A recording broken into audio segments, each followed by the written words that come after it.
Bonjour et bienvenue dans Demain vous appartient, votre émission sur la série de TF1. La nouvelle intrigue intitulée Toxique vient de commencer et l'hôpital est la place centrale.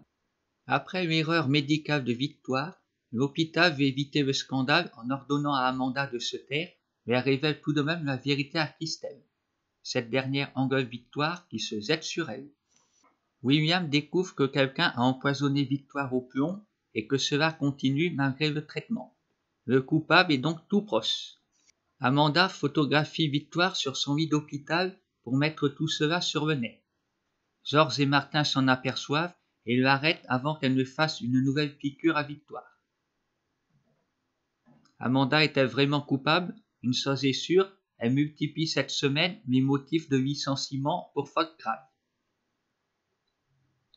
Parmi les suspects possibles, la police a évoqué Franck, qui était un patient de Victoire qui a réussi à la séduire au tout début de la série avant qu'elle ne se rende compte à quel point il était malsain, ainsi que la mère de Bastien qui la tient pour responsable du coma de son fils.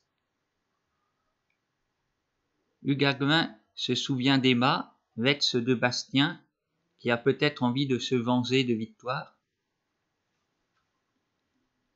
Nous pouvons aussi soupçonner Étienne, l'ami homosexuel de Victoire qui n'a pas réussi à séduire Bastien.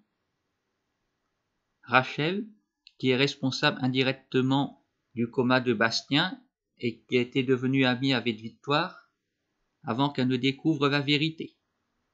Après son opération réussie, Victoire avait décidé de couper les ponts.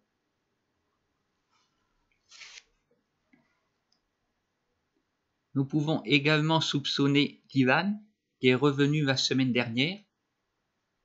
A-t-il préparé un petit plat spécial pour Victoire dont il était autrefois amoureux?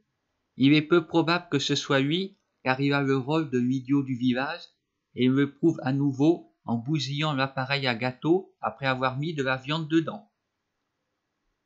Et il en école de cuisine. Son stage se termine bien malgré tout, car Thomas va faire jouer l'assurance. Garance découvre la vérité sur sa mère et Maxime en arrivant à l'improviste. Maxime, lui, ne cherche pas à se cacher. Il a Essout envie qu'elle découvre la vérité, mais pourtant, il lui fait croire ensuite qu'ils ont rompu. Ce qui est reculé pour mieux sauter, car il dit bien que Clémentine devra faire un choix entre lui et sa fille. César nous aura bien fait rire cette semaine en recrachant le petit pot préparé par Dylan.